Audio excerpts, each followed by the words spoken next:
হাজোৰ মিলপাৰা ক্লাবৰ উদ্যোগত হাৰ্টথ্ৰব জুবিন গাৰ্গৰ গভীৰ দুখ প্ৰকাশৰ লগতে শ্ৰদ্ধাঞ্জলি অনুষ্ঠান। অসমৰ গৌৰৱ নৱপ্ৰজন্মৰ হাৰ্টথ্ৰব জুবিন গাৰ্গৰ আকস্মিক মৃত্যুত শোকস্তব্ধ হৈ পৰিছে অনুৰাগীসকল। হাজোৰ মিলপাৰা ক্লাবৰ উদ্যোগত আজি সন্ধিয়া হাৰ্টথ্ৰব জুবিন গাৰ্গৰ আকস্মিক মৃত্যুত গভীৰ দুখ প্ৰকাশ কৰাৰ লগতে শ্ৰদ্ধাঞ্জলি অনুষ্ঠানৰ আয়োজন কৰে। অনুষ্ঠানৰ আৰম্ভণিতে বন্তি প্ৰজ্বলন, পুষ্পাঞ্জলি প্ৰদান আৰু 1 মিনিট সময় মৌন প্ৰাৰ্থনা কৰা হয়। মিলপাৰাস্থিত বজাৰ চক এলেকাৰ সকলো ধৰণৰ দোকান পোহাৰ বন্ধ ৰাখি জুবিন গাৰ্গৰ প্ৰতি শ্ৰদ্ধাঞ্জলি জ্ঞাপন কৰা পৰিলক্ষিত হৈছে। হাজোৰ পৰা কমলাকান্ত দাসৰ ৰিপৰ্ট, বটদ্ৰা লাইভ।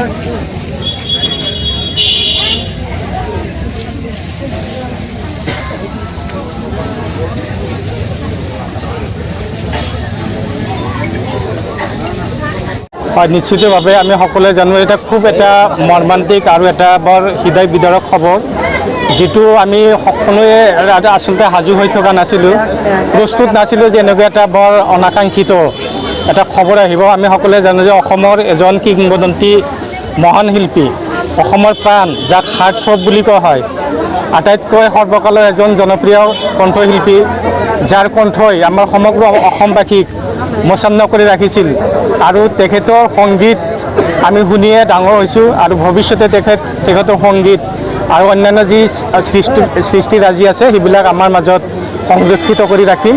আমি সেইটো সকলোৰে পৰা এইটো আশা কৰিছোঁ। লগতে এই যিটো আজি সমগ্ৰ অসমৰ লগতে আমাৰ মিলপাৰা সংঘৰ বিষয়ববীয়াসকলে এটা শ্ৰদ্ধাঞ্জলি অনুষ্ঠান লগতে মৌনতা অৱলম্বন এটা অনুষ্ঠান আয়োজন কৰিছে।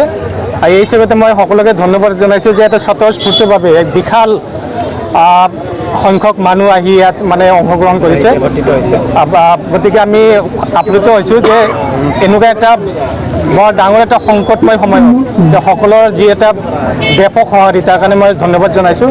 লগতে এই হত্যাকাণ্ড বুলি এতিয়াও আমি ক'ব নোৱাৰোঁ, যিহেতু অনাকাংক্ষিত মৃত্যু, এই মৃত্যুৰ আমি এটা তদন্ত বিচাৰিছোঁ। লগতে সত্যটো ওলাব লাগে, কাৰণ আমাৰ অসমবাসীৰ সমগ্ৰ অসমবাসীৰ এটা দাবী যে এই প্ৰকৃত সত্যটো আমি জানিব লাগে। কি কাৰণে কি হৈছিল, কি ঘটিছিল তেখেতৰ লগত, কেনেকৈ মৰিল, এই সমগ্ৰ ঘটনাখিনি এটা উচ্চ পৰ্যায়ৰ তদন্তৰ জৰিয়তে মানে ইয়াৰ এটা উদঘাটন হ'ব লাগে। আমি সমগ্ৰ অসমৰ লগত আমি নিজেও বাকৰুদ্ধ হৈছোঁ। কালি বিদ্যালয়ৰ পৰা অহাৰ পিছত যিটো মেছেজ পাইছোঁ, মই সঁচাকৈ বাকৰুদ্ধ হৈছোঁ। মই সকলোকে আহ্বান জনাইছোঁ, আমাৰ শ্ৰদ্ধাৰ জুবিন গাৰ্গে যাতে অমৰ হৈ থাকক। আমি সমগ্ৰ অসমবাসীৰ লগত আমাৰ বৰচলি মিয়া অধ্যুষিত এলেকাত তেওঁক আমি সোঁৱৰিছোঁ।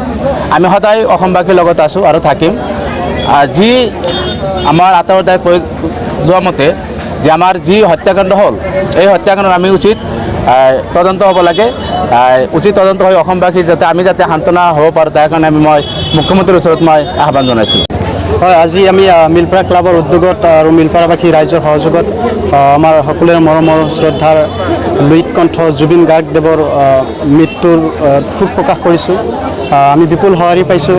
আমি মিলপাৰা অঞ্চলৰ ৰাইজৰ বিপুল সঁহাৰি পাইছোঁ। তেখেত আৰু তেখেতৰ সুসন্তপ্ত পৰিয়ালবৰ্গলৈ আমি গভীৰ সমবেদনা জ্ঞাপন কৰিছোঁ আজি এই মিলপাৰা ক্লাবৰ তৰফৰ পৰা।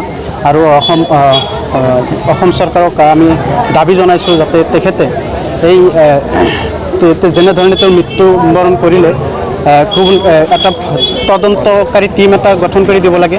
CBI তদন্ত হ'ব লাগে, কেনেকৈ